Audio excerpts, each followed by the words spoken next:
प्रिय विद्यार्थियों, नमस्कार।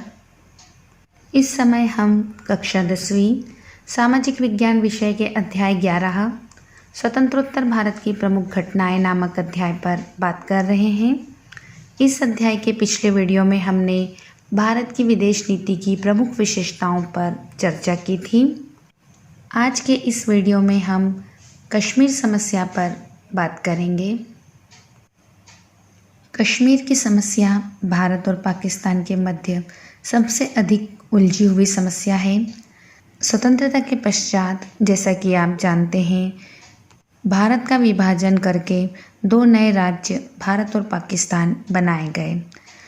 उस समय देशी रियासतों को स्वतंत्रता प्रदान की गई थी कि वह अपनी इच्छानुसार भारत अथवा पाकिस्तान में विलय हो सकती हैं अथवा स्वतंत्र भी रह सकती हैं। अधिकांश रियासतें भारत अथवा पाकिस्तान में मिल गई।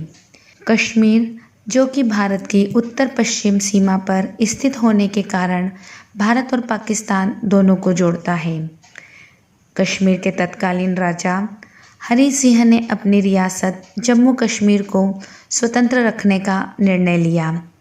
राजा हरी सिंह सोचते थे कि कश्मीर यदि पाकिस्तान में मिलता है तो जम्मू की हिंदू जनता और लद्दाख की बौद्ध जनता के साथ अन्याय होगा, और यदि वह भारत में मिलता है तो मुस्लिम जनता के साथ अन्याय होगा। अतः उसने यथास्थिति बनाए रखी और विलय के विषय में तत्काल कोई निर्णय नहीं लिया। स्वतंत्रता के दौरान कांग्रेस के नेताओं ने भारत का विभाजन अनिच्छा से स्वीकार किया था। सांप्रदायिक दंगों और जनसंख्या के अभूतपूर्व स्थानांतरण ने दोनों के बीच संबंध और भी अधिक तनावपूर्ण बना दिए थे। स्वतंत्रता के तुरंत पश्चात 22 अक्टूबर 1947 को उत्तर पश्चिम सीमा प्रांत के कबाइलियों और अनेक पाकिस्तानियों ने कश्मीर पर आक्रमण कर दिया। पाकिस्तान कश्मीर को अपने राज्य में मिलाना चाहता था, अतः उसने अपनी सीमाओं पर सेना को इकट्ठा कर 4 दिनों के भीतर ही हमला कर दिया। आक्रमणकारी कबाइलियों के वेश में श्रीनगर से 25 मील दूर बारामूला तक आ पहुँचे। कश्मीर के शासक हरी सिंह इन आक्रमणकारियों से अपने राज्य को बचाने का सामर्थ्य नहीं रखते थे, अतः उन्होंने आक्रमणकारियों से अपने राज्य को बचाने के लिए भारत सरकार से सैनिक सहायता मांगी। साथ ही कश्मीर को भारत में सम्मिलित करने की प्रार्थना की। भारत सरकार ने इस प्रस्ताव को स्वीकार कर लिया तथा भारतीय सेनाओं को कश्मीर भेज दिया। भारतीय सेना ने 27 अक्टूबर से इन आतताइयों को हटाना और भगाना आरंभ कर दिया तथा शीघ्र ही कश्मीर घाटी को इनसे मुक्त करा दिया। स्थिति अत्यंत गंभीर थी और भय था कि कहीं भारत और पाकिस्तान के बीच विस्तृत युद्ध न हो जाए। भारतीय प्रधानमंत्री जवाहरलाल नेहरू ने आश्वासन दिया कि यदि युद्ध समाप्ति के पश्चात कश्मीर में जब शांति स्थापित हो जाएगी, तब कश्मीर की जनता जनमत संग्रह के आधार पर यह तय करेगी कि वे किसके साथ मिलना चाहती है।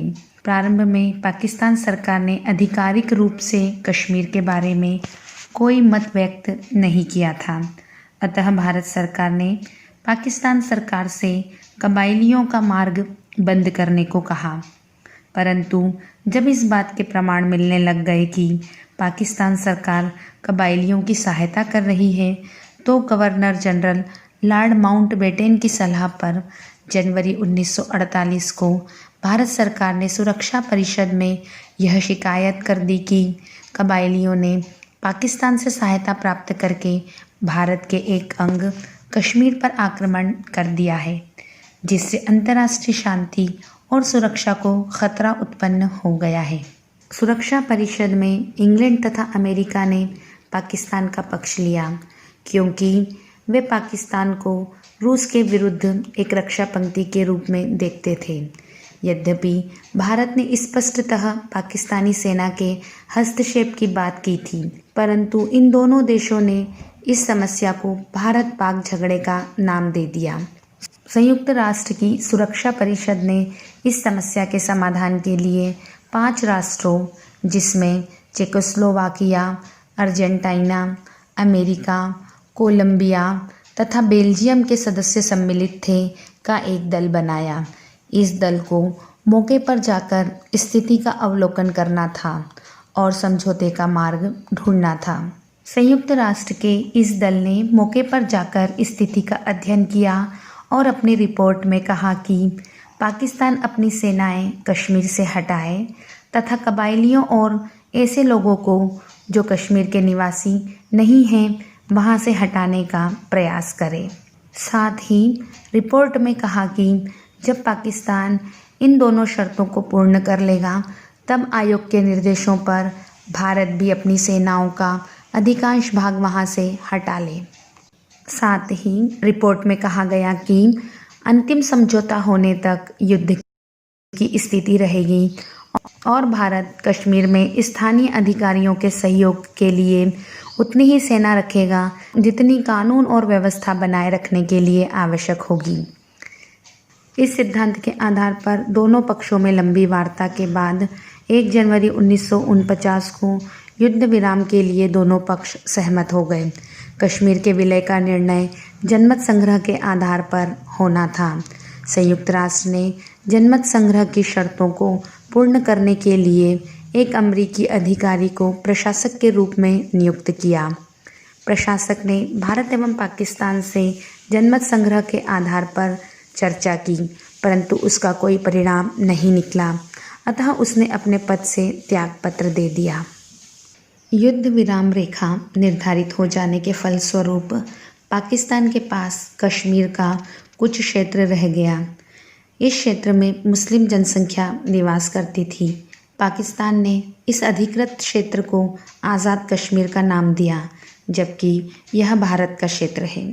दूसरी ओर जवाहरलाल नेहरू जनमत संग्रह की अपनी वचनबद्धता का पालन करना चाहते थे, परंतु पाकिस्तान ने संयुक्त राष्ट्र संघ की शर्तों का उल्लंघन करते हुए अधिकृत क्षेत्र से अपनी सेनाएं नहीं हटाई थीं।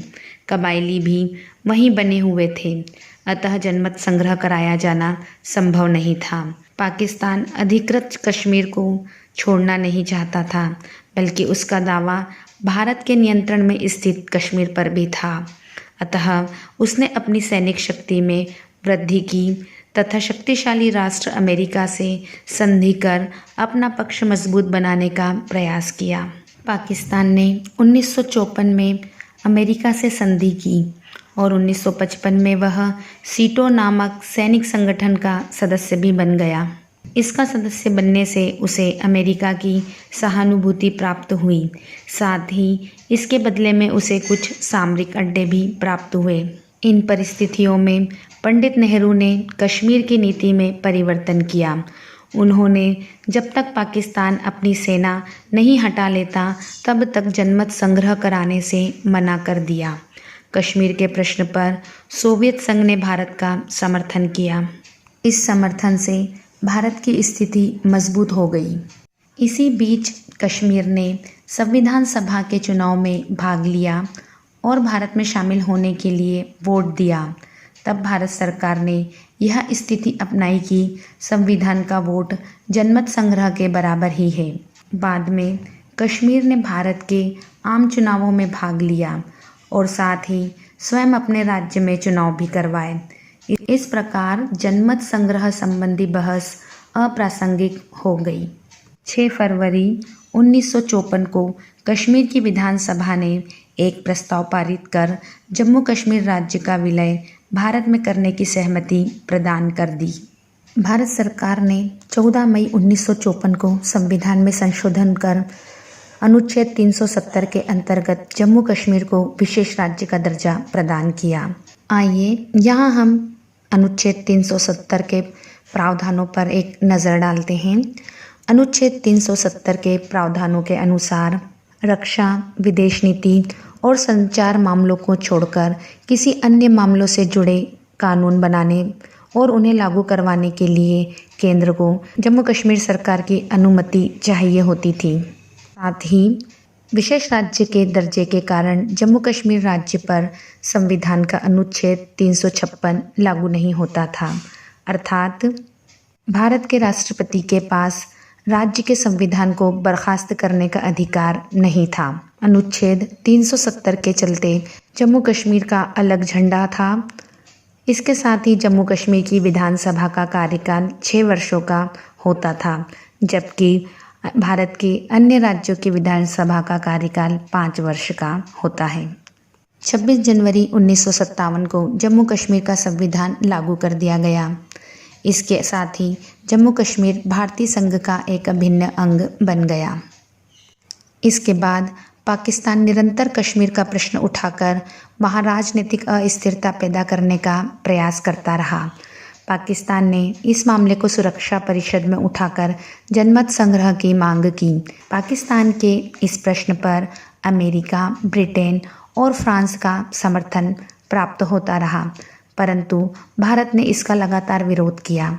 भारत की मित्रता सोवियत संघ के साथ थी, अतः सोवियत संघ ने विशेषाधिकारों का प्रयोग कर मामले को ठंडा किया। 1962 में पाकिस्तान ने कश्मीर में पुनः जनमत संग्रह की मांग उठाई, परंतु पुनः सोवियत संघ ने अपने विशेषाधिकारों का प्रयोग करते हुए इस मांग को खारिज कर दिया। पाकिस्तान में जितनी सरकारें आईं, वे कश्मीर के प्रश्न को जीवंत रखने का प्रयास करती रही हैं, जबकि भारत के लिए यह प्रश्न उसकी अखंडता एवं सम्मान का प्रश्न है। अभी हाल ही में भारत सरकार ने 5 अगस्त 2019 को राज्यसभा में एक ऐतिहासिक जम्मू कश्मीर पुनर्गठन अधिनियम 2019 पेश कर जम्मू कश्मीर राज्य से संविधान का अनुच्छेद 370 हटाने और राज्य का विभाजन जम्मू कश्मीर एवं लद्दाख के 2 केंद्र शासित प्रदेशों में कर दिया। इस बिल पर राज्यसभा और लोकसभा दोनों ने मुहर लगा दी, जिससे जम्मू कश्मीर में महत्वपूर्ण बदलाव हुए। जम्मू कश्मीर और लद्दाख में भारतीय दंड संहिता लागू होगी। राज्य का अपना अलग संविधान और अलग झंडा समाप्त हो गया। साथ ही 6 साल की जगह अन्य राज्यों की तरह 5 साल का विधानसभा का कार्यकाल निश्चित किया गया। जम्मू कश्मीर का विशेष राज्य का दर्जा समाप्त हो गया। इसके साथ ही 2 नए केंद्र शासित प्रदेशों का उदय हुआ, जिसमें एक जम्मू कश्मीर और दूसरा लद्दाख है। जम्मू कश्मीर के केंद्र शासित प्रदेश बनने के बाद कानून व्यवस्था, सेवा, भूमि सहित कई अन्य अधिकार केंद्र के पास होंगे। ऐसे में वहाँ भविष्य में राज्य सरकार की भूमिका बेहद सीमित हो जाएगी। दिल्ली की तरह यहाँ भी उपराज्यपाल की भूमिका महत्वपूर्ण होगी। इस तरह भारत में अब पूर्ण राज्य की संख्या 28 हो गई है। दोस्तों, मैं उम्मीद करती हूँ कि कश्मीर पर चर्चा करके आपको कश्मीर समस्या समझ में आई होगी। अगले वीडियो में हम भारत और पाकिस्तान के बीच में हुए 1965 और 1971 के युद्ध पर विस्तृत बात करेंगे। वीडियो अच्छा लगा हो तो वीडियो को लाइक अवश्य कीजिए और इसे शेयर कीजिए। और अगर आप चाहते हैं कि हमारे वीडियो सबसे पहले आप तक पहुँचे तो आप चैनल को सब्सक्राइब करके बेल आइकन को ऑन कर लीजिए।